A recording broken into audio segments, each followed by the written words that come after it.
नमस्कार दोस्तों, आप सभी का हमारे YouTube चैनल पर स्वागत है। आज मैं आप लोगों को उत्पन्ना एकादशी की कहानी सुनाऊंगी। तो कहानी इस प्रकार से है। युधिष्ठिर कहने लगे कि हे भगवान, आपने हजारों यज्ञ और लाख गौदान को भी एकादशी व्रत के बराबर नहीं बताया, सो यह तिथि सब तिथियों में उत्तम कैसे हुई, बताइए। भगवान कहने लगे, हे युधिष्ठिर, सतयुग में मुर नाम का दैत्य उत्पन्न हुआ। वह बड़ा बलवान और भयानक था। उस प्रचंड दैत्य ने इंद्र, आदित्य, वसु, वायु, अग्नि आदि सभी देवताओं को पराजित करके भगा दिया। तब इंद्र सहित सभी देवताओं ने भयभीत होकर भगवान शिव से सारा वृत्तांत कहा और बोले, हे कैलाशपति, मूर दैत्य से भयभीत होकर सब देवता मृत्युलोक में फिर रहे हैं। तब भगवान शिव ने कहा, हे देवताओं, तीनों लोकों के स्वामी, भक्तों के दुखों का नाश करने वाले भगवान विष्णु की शरण में जाओ। वे ही तुम्हारे दुखों को दूर कर सकते हैं। शिव जी के ऐसे वचन सुनकर सभी देवता क्षीर सागर में पहुंचे।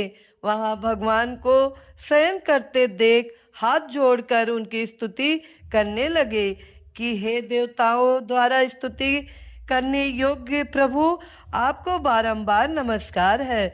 देवता की रक्षा करने वाले मधुसूदन, आपको नमस्कार है। आप हमारी रक्षा करें। दैत्यों से भयभीत होकर हम सब आपकी शरण में आए हैं। आप इस संसार के कर्ता, माता पिता, उत्पत्ति और पालन करता और संहार करने वाले हैं। सबको शांति प्रदान करने वाले हैं। आकाश और पाताल भी आप ही हैं। सबके पितामह ब्रह्मा, सूर्य, चंद्र, अग्नि, सामग्री, होम, आहुति, मंत्र, तंत्र, जप, यजमान, यज्ञ, कर्म करता, भोक्ता भी आप ही हैं। आप सर्वव्यापक हैं। आपके सिवा तीनों लोकों में चर तथा अचर कुछ भी नहीं है।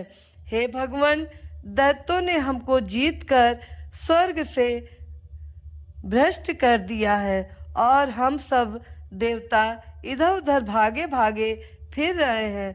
आप उन दैत्यों से हम सबकी रक्षा करें। इंद्र के ऐसे वचन सुनकर भगवान विष्णु कहने लगे कि हे इंद्र, ऐसा मायावी दैत्य कौन है जिसने सब देवताओं को जीत लिया है? उसका नाम क्या है? उसमें कितना बल है और किसके आश्रय में है तथा उसका स्थान कहाँ है? यह सब मुझसे कहो। भगवान के ऐसे वचन सुनकर इंद्र बोले, भगवान, प्राचीन समय में एक नाड़ी जंग नामक राक्षस था। उसके महापराक्रमी और लोक विख्यात मुन नाम का एक पुत्र हुआ। उसकी चंद्रावती नाम की नगरी है। उसी ने सब देवताओं को स्वर्ग से निकालकर वहां अपना अधिकार जमा लिया है। उसने इंद्र, अग्नि, वरुण, यम, वायु, ईश, चंद्रमा आदि सब के स्थान पर अधिकार कर लिया है। सूर्य बनकर स्वयं ही प्रकाश करता है, स्वयं ही मेघ बन बैठा है और सबसे अजय है। हे असुर निकंदन, उस दुष्ट को मारकर देवताओं को अजय बनाइए। यह वचन सुनकर भगवान ने कहा, हे देवताओं, मैं शीघ्र ही उसका संहार करूंगा। तुम चंद्रावती नगरी जाओ।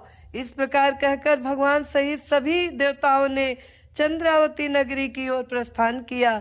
उस समय जब दैत्य मूर सेना सहित युद्ध भूमि में गरज रहा था, उसकी भयानक गर्जना सुनकर सभी देवता भय के मारे चारों दिशाओं में भागने लगे।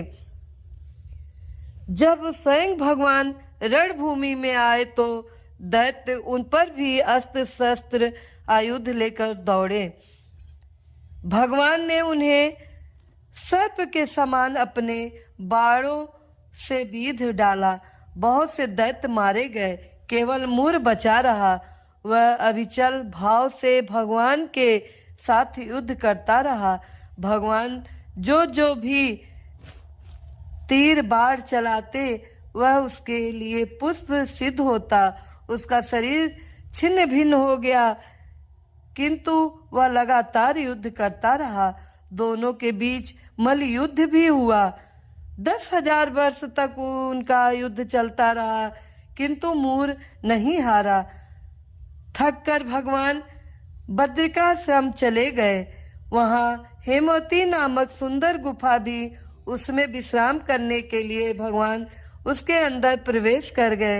यह गुफा 12 योजन लंबी थी और उसका एक ही द्वार था।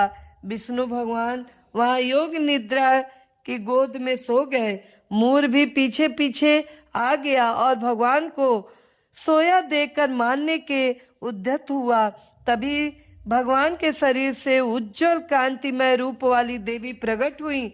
देवी ने राक्षस मूर को ललकारा, युद्ध किया और उसे तत्काल मौत के घाट उतार दिया। श्री हरि जब योग निद्रा की गोद से उठे तो सब बातों को जानकर उस देवी से कहा कि आपका जन्म एकादशी के दिन हुआ है, अतः आप उत्पन्ना एकादशी के नाम से पूजित होंगी। आपके भक्त वही होंगे जो मेरे भक्त हैं। इस प्रकार कहानी समाप्त होता है। जय श्री हरि, जय विष्णु भगवान, जय उत्पन्ना एकादशी।